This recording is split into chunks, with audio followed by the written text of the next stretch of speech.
Hey, welcome back to the Mining Pod. On today's show, we are joined by Austin Storms and Brianna Sturgis of Galaxy Digital Holdings to talk about our film, The Big Empty. We're revisiting how that film was created in the first place, what this Helios facility looks like, how large it is, how they do deployments.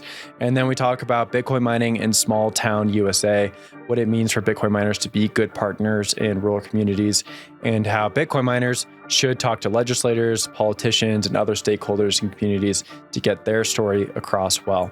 Thank you to Galaxy Digital for joining the podcast. Before we get into the show, we want to thank CleanSpark, America's Bitcoin miner, and Foreman Mining, Master Your Mining, for being the lead sponsors for the Mining Pod. You'll hear a little more from both these companies during the show. Thank you to both of them for making the Mining Pod possible. Okay, a few words from our sponsors, and then on to the conversation. Hey listeners, let's talk about revolutionizing your mining operation with Foreman. This isn't your average management tool. It's an all-in-one solution for reducing costs and significantly boosting your revenue. Foreman brings a cutting-edge dashboard to your fingertips, empowering you with automated energy strategies. This means not only curtailing around real-time prices, but also strategically enhancing your profit margins through demand response. It's about leveraging energy efficiency to its fullest potential. With Foreman, you get a system that scales with your business, inventory management for assets, infrastructure integration, and business intelligence. Foreman elevates the cash flow and production of your entire operation. To see how Foreman can redefine your mining operation standards, visit foreman.mn. With Foreman, you're not just managing a mining operation, you're setting a new standard in the industry. Are you a retail or institutional investor interested in Bitcoin mining companies? The Miner Mag brings you free data and analysis from all major NASDAQ-listed Bitcoin mining operations to know who stands out. Check out visualized metrics and data-dependent stories at theminermag.com. Hey, welcome back to the Mining Pod. Today we're joined by Austin Storms and Brianna Sturgis of Galaxy Digital to talk about, well, our film documentary that we all worked on together. Austin, Brianna, welcome to the show. Hi, how you guys all doing? Doing pretty good. How you doing, Austin? I'm good. Thanks for having us. Appreciate being on again. Yeah, always good to have you on. If anyone missed the show with Austin, I think it was December. Time's flying by, but we had Austin on with Taylor and Mark on a Takeover podcast to talk about the Galaxy Digital Helios mine. I said it was the largest immersion mine in North America, or on track to be the largest. What's the megawatt size at right now? Because I know you guys are like constantly deploying new hash rate. Yeah, it's the facility in total is running at about 185 megawatts right now. Yeah, it's cooking. Pretty big. Okay, well, that is the gist of the story, I guess, is how did a 185 megawatt Bitcoin mine end up in Spur, Texas? And of course, you can go up to 800 megawatts, right? Is like the size that you guys have allocated for. You can grow into that. So we made the film together. Brianna, I'd say you're the protagonist along with Jonathan, who's not on the podcast today, but big shout out to Jonathan for also being in the film quite a bit. Yeah, I think we can start off with a little bit of bios. Austin, maybe we could throw it to you first and then Brianna after. Yeah, so quick bio, co-head of mining here at Galaxy. I run all engineering operations, power, software, networking across the mining business. We're part of a larger overarching business. That's our digital infrastructure solutions arm. That includes our StratOps team, our staking efforts, and then GCade, which we purchased out of the Celsius bankruptcy as well. And so prior to joining mining at Galaxy, I was the director of engineering at Great American Mining with Marty Bent and Tom Massero and Reed Browning and most of that team that's now at Cathedra/Kungsleden. And then before that was founder at Bearbox, early containerized mining solution manufacturing demand response aggregator. So Kungsleden, you're the first person to say it correctly on the show. Brianna, what's your bio? Well, I'm a project manager here at Galaxy at the Helios site. I have my hands on a lot of different things, not really the technical side, more business operations and things of that nature, inventory, warehouse, security, just administrative items. I have over 20 years in administrative work and in community relations. And mostly just self-taught. I've always worked in industrial environments, usually with mostly men. I find that we all get along a lot better that way. And I really enjoy the type of environment where everybody's just working really hard and you've got a good team And that's always the way it's been. And I keep looking for jobs like that. And I think I finally found my home for a real good long time. Yeah, I mean, that was kind of the gist of the film, and not to give it away for anyone who hasn't watched it yet. Definitely encourage that. It's probably the point of this entire podcast, is kind of show the film we all made together. But let's just kind of start off with like the Galaxy Digital story with Helios for those people who weren't around last cycle. I think a lot of people who maybe have been into mining stocks the last 6 months of it as they have been pumping, they missed a lot of the drama from 2020, 2021, and might be a little confused. Austin, I'll throw it to you. So like the Argo story here, and then how we get into the pool, and then Galaxy stepping in is kind of what I'm going for. Yeah, no, definitely. And before I kind of jump into the acquisition of the Helios facility from Argo, I kind of want to give a brief overview of what Galaxy is and why we were in the position to do that in the first place. Definitely. And so Galaxy is not a traditional prop mining play, fully vertically integrated. We are a crypto asset company, digital asset ecosystem in its core. We have three overarching business lines. The first one is our global markets business. We have a full trading business that does like spot, derivatives, structured products, and also an investment banking team internally. Second to that, we've got our asset management business that Steve Kurz runs. It includes the FTX mandate. It also includes like roughly 10 billion under management as of last quarter, which is a huge marker for them. And then we have our digital infrastructure solutions business, where the mining business sits. The mining business is the one that owns the Helios facility and operates it in a vertically integrated fashion today. But in addition to that, we've got our strategic opportunities team. We've got the GK self-custody and tokenization platform that we purchased out of Celsius bankruptcy. And so that's kind of setting the stage for who Galaxy is. At mid 2020, right? The markets meltdown. Everybody's having a bad time. A ton of counterparties are defaulting left and right. The best way to describe it is the tide of the industry goes out, and there's a lot of folks that are found swimming a little bit naked, including some mining companies. Galaxy was in a position with ample liquidity at the end of 2022 to acquire the Helios facility and campus from the Argo blockchain team, and have been running it ever since. We inherited a fantastic team, including Brianna, as well as a bunch of on-site operations folks, and since then have been remediating the facility, and we're roughly operating like 1% of the Bitcoin network there under management today. Yeah, that's wild to think about, 1% of the Bitcoin network. So when you guys acquired the facility, what did it kind of look like versus now? And my understanding is you came in a little bit after that process had already started, or am I mislining dates? Yeah, no. So I started at Galaxy at the end of 2021, and so was fully here as part of the diligence, confirmatory due diligence, and negotiations of those agreements. Look, when we stepped in, the team on site had done a phenomenal job with what they had to work with. One of the things that Galaxy's been well positioned in the market for the last several years is we just have a significant amount of capital and liquidity that we can tap to do things like remediate mechanical and electrical systems. And so as we started working through some of the design flaws and things that we needed to fix to get the facility operating at the high standard that we expected it to, we did that for, I don't know, Brianna, the first 6 months was all just fixing electrical, fixing networking, fixing software, fixing mechanical systems.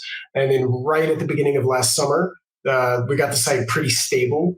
And we had, I think, one of the best summers that any mining company has ever had in the history of mining. Our cost to mine in Q3 was less than $0 Bitcoin, and our cost to mine for all of 2023 was less than $8,000 per Bitcoin across our portfolio. And so, look, the team's done a phenomenal job from an engineering perspective. We've fixed most, if not all, of the issues when we acquired the site, and we're rocking and rolling today. Before we turn over to the film story a little bit, I want to just give people like an impression of the size of this place. So it's like if you're back in high school and you had to go run track for PE or whatever, maybe elementary school, you have to go do a quarter-mile lap, do it 4 times. Like that's the length of the facility, is a quarter mile. So like if you are working there, like you are walking across this campus multiple times a day, you're really on your feet a lot, moving back and forth. If you're moving miners or like putting them in these immersion systems, like it's quite a workout. And I think it's just a testament to how large and like the proof of work side of Bitcoin, right?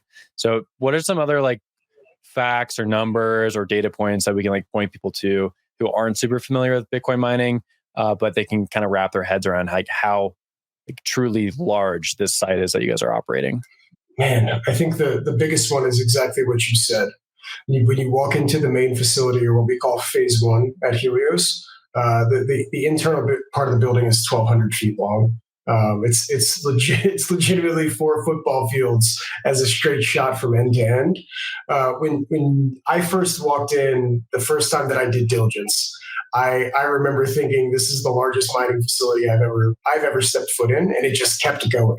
In addition to that, there's close to 2,000 tanks inside of the main facility, and we have over 1,500 power distribution units powering machines that are physically immersed inside of these tanks within a dielectric fluid that keeps them cool as we pump them through the mechanical systems. And so it's really hard, I think, to describe how big it is to somebody who hasn't seen it.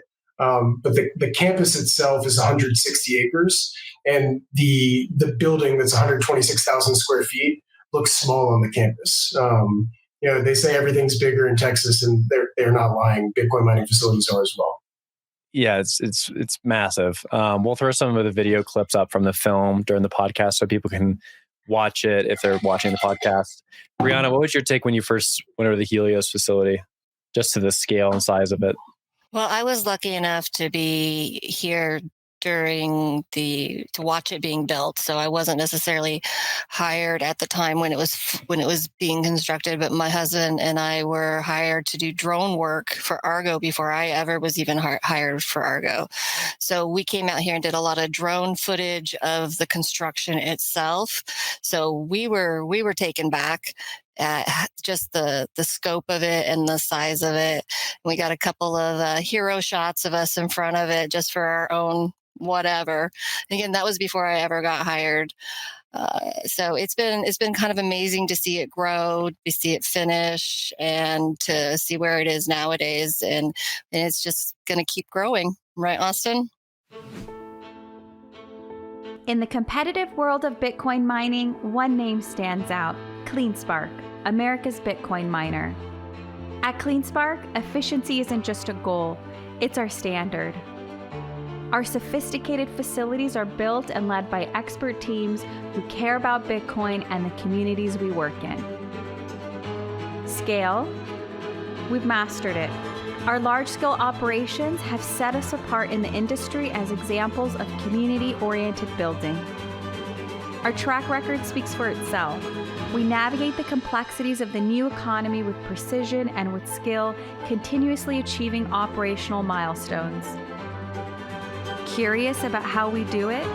We invite you to discover the story behind CleanSpark's success at cleanspark.com.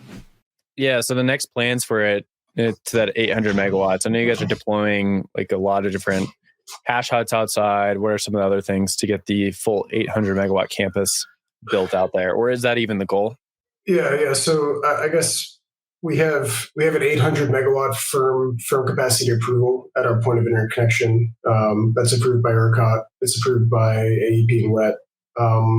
We are taking some strategic steps to energize the high voltage side of the substation. Part of the acquisition, we actually bought the contract for the main power transformers. And so those that are now on a 4 to 5 year lead time, they're sitting at our substation on the concrete pads that they will live on forever.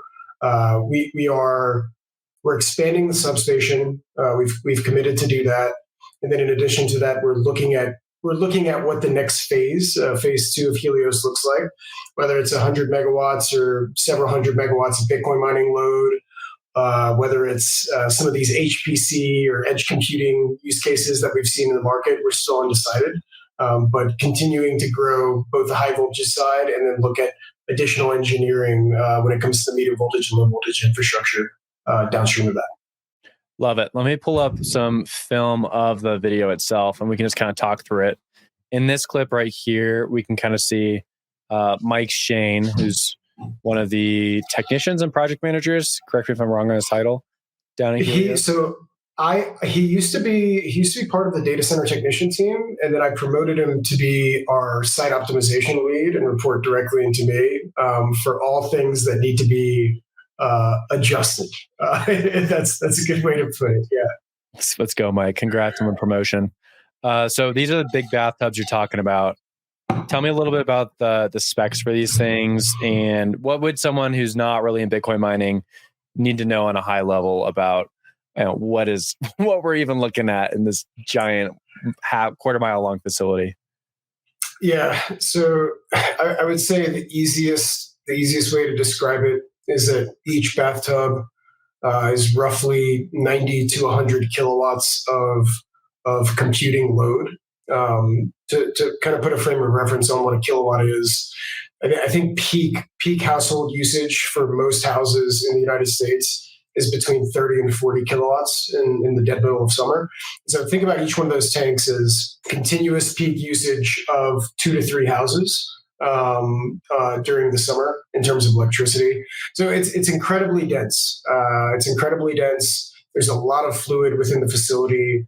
From a power perspective, coordinating and orchestrating the actual machine profiles based on the heat in Dickens County is something that's been a challenge. We finally figured it out last year, right before the summer. But look, it's a ton of electricity in each one of those tanks. If you put your hand on the side of the tank, you can feel how hot it is as the fluid circulates through the mechanical system, and it's just an industrial feat in itself. Yeah. And then to the machines themselves, which we're seeing here now, these S19J Pros or S19 model units, you guys are dumping those inside each bath container. Brianna, can you tell me a little bit about that and what the process is like for installing these units? Well, I don't do it myself, but from what I've observed is we get the miners in, we take very detailed inventory, serial numbers. And then with these particular models, they have to be prepped to go into these bathtubs, these tanks. So all the fans have to be taken off of the miners so that they can go into the liquid. And some of them need to have spoofers put on them, some of them don't. And then once they're all ready and prepped, then they'll get dunked. We try to keep all the hash rates the same in each tank so that we know what to expect out of there, and just because it's more organized.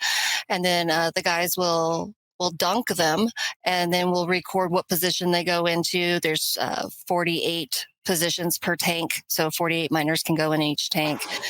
And we know exactly where every miner is and which position they're in.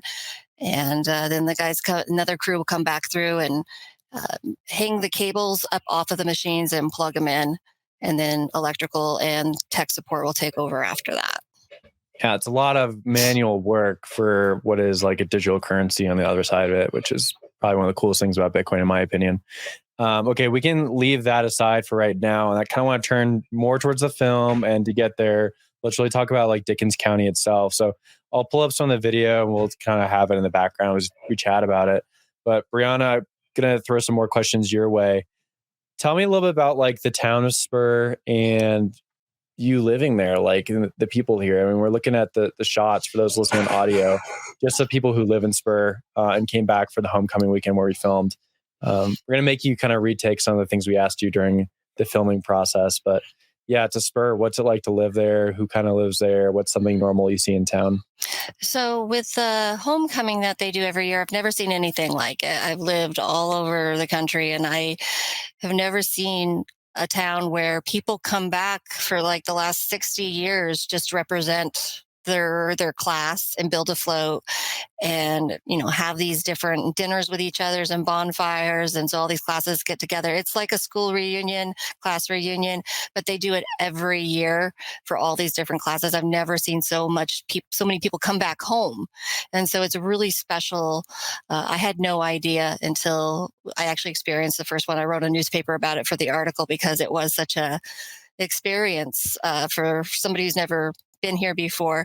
So it's really a great community, and things are a little bit slower here. So sometimes, we're in a very fast paced industry and we need things done right now. Well, the people out here, And they do it on Spur time. They do it on Dickens County time. Even if you say, well, I'll pay you double. Well, that doesn't really mean a whole lot because most people out here have, what they need to survive and can live off the basics. So that's one thing that we had some issues with when we first moved here, trying to hire people to dig lines and put in utilities and things at my house. They just wanted to do it on their own time.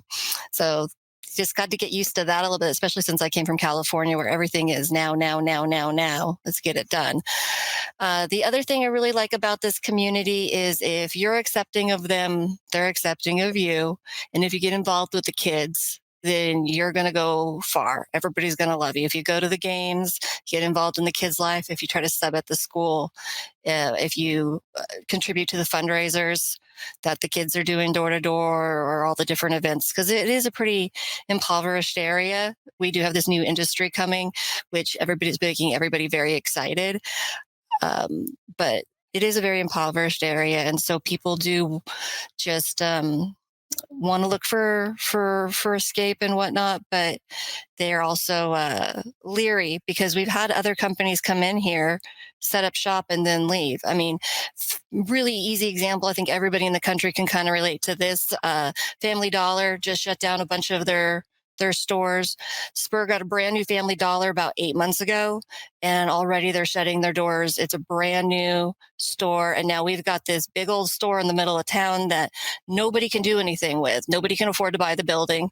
Nobody has any use for it. And now we got this big, ugly building in the center of town that's just going to sit there empty. So, some people do try to make it out here. Other people just, it doesn't work. So I don't know exactly where I was going with that, but that's just kind of the flavor of the town. Yeah. I think you where can really we're feel at. it when you can really feel it when you're down there. When you guys are both not from Texas, Austin, you're from Louisiana, right? And Brianna, you're from California. As sort of like quote unquote outsiders, what's it been like to like move into a small town like Spur? I mean, yes, there's small towns in California and plenty in Louisiana as well. But for Spur itself and West Texas and for Bitcoin mining moving in there, what's that relationship been like? Has it been one of suspicion because of these companies come and leave, or has it been one of like embrace because there's new opportunities? Maybe something a little bit more in between. Brianna, I'll throw it to you first. So with the companies, there's suspicion. With people, it just depends. If you get involved with the town, then they're going to get involved with you. I was very lucky. A couple months before we moved here, the local newspaper reached out to me and asked me to start writing stories about my journey out there and what we were doing to come out to town. So when we got there, there were people actually lined up to welcome us down Main Street as we rolled into town. So we got a great welcome because it was very vulnerable in those articles, let people know that we were coming to be part of their town, not to change it, not to try to enforce what we wanted or try to do new things, because there's going to be aversion to that. So we just went along with the flow and got involved with what everybody was doing. And then once people started to accept us, then we were able to do some different projects that we got support for. So it was more about getting involved with them before asking them to get involved with us. Yeah, Austin, same question to you. What's been like the relationship moving as a Bitcoin miner and in your experience working in Spur, or maybe even just Texas as well, since you're operating out of Texas now? I will double down on what she said. There's a little bit of suspicion right at the beginning, but as you continue to honor your commitments, and I'm from a small town in Louisiana outside of New Orleans, where a handshake is a deal and your word is your bond. In Texas, it's the exact same way, especially in the small towns. We continue to do the things that we say we're going to do. We continue to build out the pool, which will be done, I think, at the end of next month. And that generates a ton of goodwill within the local communities, because everybody's used to these large companies coming in and not honoring their commitments and not honoring their word and following through with what they say they're going to do. And we're very sensitive to that. And because of it, we make sure to go above and beyond in the local communities within Dickens County and make sure that we're part of the community and not just another one of these big companies that's coming in. From a Bitcoin angle, do you think that's going to accelerate adoption of Bitcoin in these small towns where Bitcoin miners are coming in? Have you seen that? We touched on that in the film. We tried to ask everybody that we came into contact with, kind of being those like annoying people. Do you buy Bitcoin? Do you have Bitcoin? It seemed like people were more open to it because you guys were there and you guys had done a good job representing like the Bitcoin ecosystem and been good participants in the town. And I wonder if that's something we're going to see in other small towns. So I don't know if you've picked up on that at all, Austin or Brianna. I'll say I've picked up on it. I've picked up on it elsewhere, even before I was at Galaxy. So when I was at Great American Mining, we did a ton of like flare gas deployments in very rural parts of North Dakota and Wyoming. The electrical and mechanical contractors that we worked with in those deployments, they got excited about Bitcoin and they were buying Bitcoin. And these are folks in Dickinson, North Dakota, right, in the middle of nowhere, who, when you come in with something exciting and you have work for them and you explain what Bitcoin is and what money is to these people, like they truly, truly understand it because, like you said at the beginning of this podcast, Will, it's hard work setting up a physical Bitcoin mining facility. And all of the folks that I've run into in these rural places understand the value in hard work and understand what money really is once you explain how Bitcoin works to them.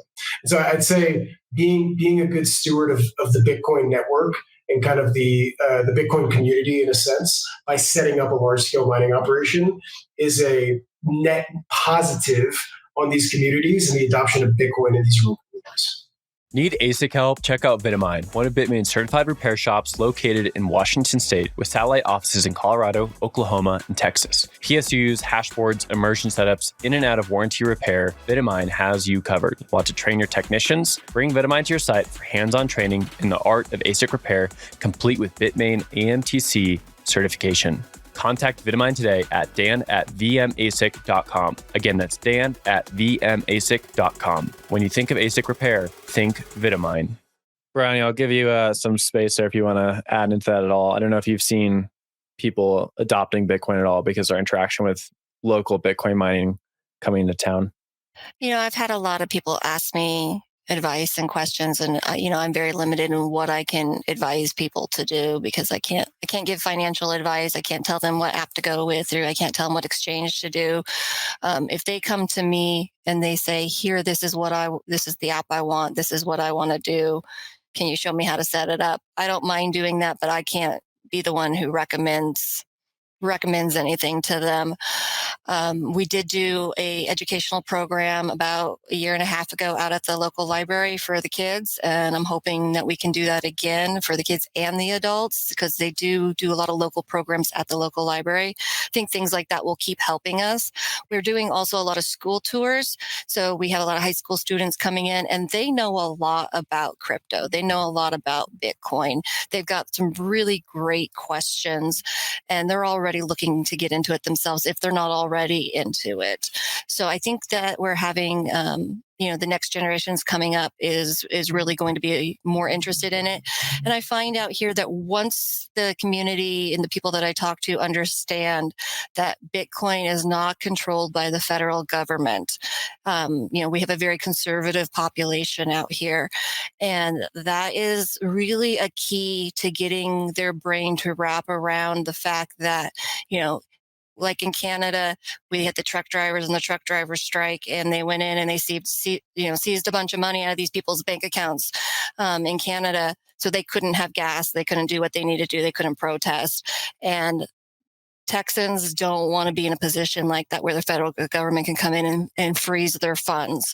So for me, focusing on that has helped with a lot of people who are more interested in it now because they realize how that works. Yeah, I think Judge Kevin Brendel did a good job in the film, and just talking with him, like when we were kind of running around and filming, he articulated it really well. He's a Texan through and through. He's an American through and through. But you need something else. You need some separation of money and state. Let's look at this clip here, and then Brianna, I'm going to ask you a little bit more about the storyline. And the storyline of the film obviously was around Bitcoin mining in Texas, but like the central thing here, or the central thread, was this pool, this like physical pool that kids run and jump and play in during the summers, and it hasn't been operating for a while. And we get like this interaction between you guys as the Bitcoin miners coming in and constructing this large facility and finishing it up and making money. And we have like the small town city council, which we're seeing here now on the screen. And, they're sort of like the stewards of the town. And then at the end, we have like this promise is like this pool going to be fixed. And you guys fix the pool at the end. For the city council, this is like not an uncommon story. We're seeing it in headlines over and over and over again across the US, where Bitcoin miners move in. They either work well with the town or they don't work well with the town. We often don't hear the stories that go well, which is why I want to highlight you guys. But the stories that don't go well, we hear about and see in headlines. Tell me a little bit about your relationship with the city council, Brianna, and how like you see them within the city of Spur. And I'm particularly interested if you have any advice for Bitcoin miners who might be listening to the show, how they should interact with their community. I mean, you're the community lead in many senses for Galaxy. I know there's a few other people who do that as well, but what's your take on how Bitcoin miners could interact with communities they're living in? Well, yeah, definitely shout out to Barbara Bogart. She's our community liaison, and she gives us a lot of advice. Her family's been in this area for a very long time, and they own a lot of land. So definitely want to shout out to her. Um, one of the things that this community and our leaders, I don't know how exactly I want to put this. I'm sorry, I'm having a bit of a brain issue there.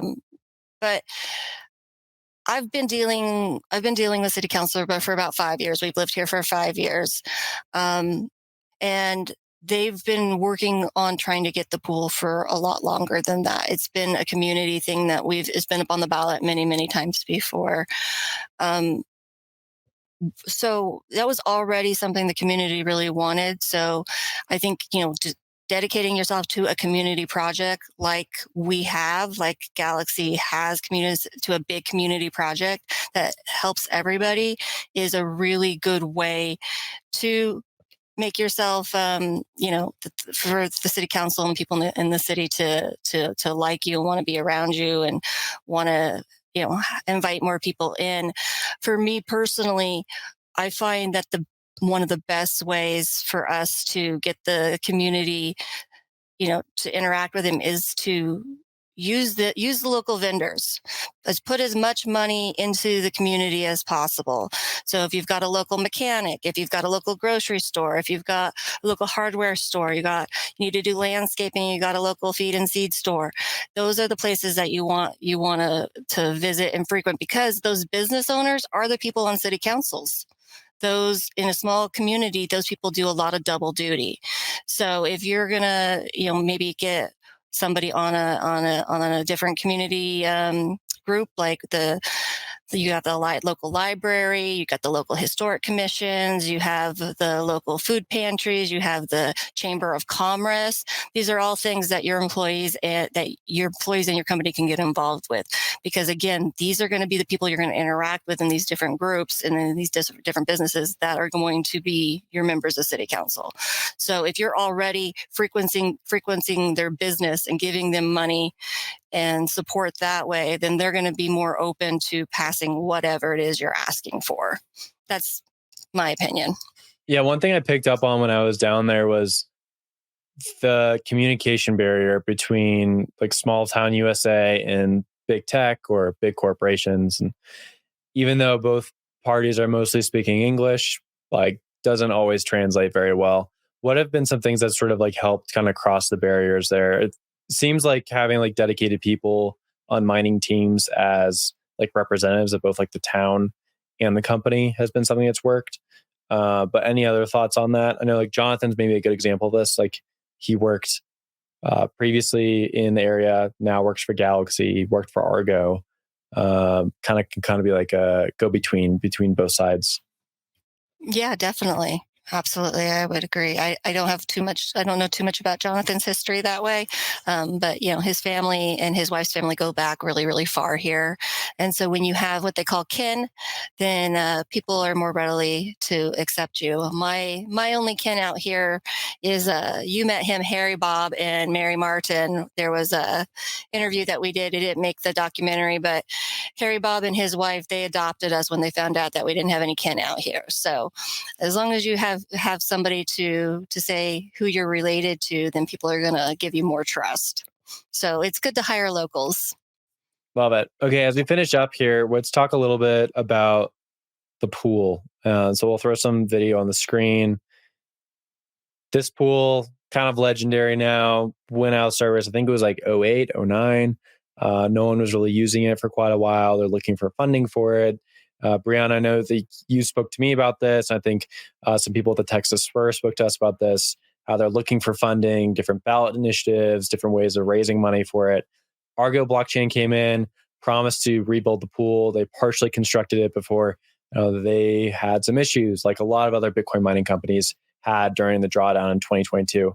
And then Galaxy steps in, and you guys had to sort of set up shop for yourselves first before you could finish this pool. And now we're getting close to finishing it this summer. What does this story kind of look like as we're wrapping it up? What does the pool look like? Austin, I'll throw it to you. Where are you guys at with the pool? And how do you feel about getting this pool done? Are you going to like jump in it? Are you doing any like swan dives into it? Yeah, look, the pool project has been one from the beginning, from when we acquired the facility at the end of 2022. That we've been committed to. One of the, I guess, how can I say this? One of the like historical artifacts of this pool in process was that we put the initial plans out to several contractors, and the pool bids came back north of $1 million. Right. And so I won't throw the contractor names out there. I won't say like the exact amount, but north of $1 million. And Brian and I looked at each other. We said, there's no way this pool is going to cost $1 million to build. Let's re-architect it. Let's make it with a local architecture firm. Let's make it exactly what we want. And let's put it out to process and make sure that we get this thing right. And so I guess like 6 months ago, we put it out to bid. After going through the re-architected plans, we then got a bid that was much closer to planet Earth, and just greenlit the entire thing for Jonathan to manage that project. We've committed to, I think the pool we've committed to, and the contractors have committed to a timeline that is before Memorial Day. And the marketing team internally has been pushing us to have a pool party, Galaxy themed beach balls, the entire thing. I will likely do a backflip into the pool on that day. But no, I'm really excited. Like everybody has said, the pool represents a promise that was made that we're also keeping and delivering on. And I think that generates a ton of goodwill within the local community that we also hire and employ people from. I'm excited for next month. I think it's going to be a really good time. No definitive plans around the pool party yet, but it is in the works. Yeah. I sure hope so. I hope everyone gets the day off from Galaxy to go jump in it too. I really want to see a shot of the mayor just lounging at the pool, just chilling out. That'd be a good film shot. Brianna, anything to add there as we kind of close out on the pool saga itself? It's certainly been like a whole thing, and you were there probably for the longest of people I spoke to besides natives. So you saw it after the pool shut down and been empty for a while, but you were there during the Argo and then with Galaxy. So any thoughts to add on to what Austin was saying? It's about time. Done talking about it. Yeah. I can't go to the grocery store or the gas station or the post office without somebody asking me about it. We got a little over 800 people in town, and you can't escape it. So, yeah, I would really like to stop talking about the pool. It's memorialized forever in film. I apologize. No, I can empathize with you. When we were down scouting for that film in June of last year, it was hot. Like, I'm up here in Denver, I'm not used to that kind of heat. It was hot. And so I could understand why people want that project done quickly and on time. But to your guys' point, you guys took over a project and had to finish it correctly. So Austin, Brianna, thank you so much for joining the Mining Pod. If you enjoyed listening to this conversation, I think you'll like the film even more. You can find it below in the show notes. Go check it out. And then also go check out the Galaxy Digital team. They have a lot of great research. Their mining company is top notch. So if you have any connections or questions about that, feel free to reach out to hello@blockspace.media. Austin, Brianna, thank you again. Thanks, Will. Appreciate it.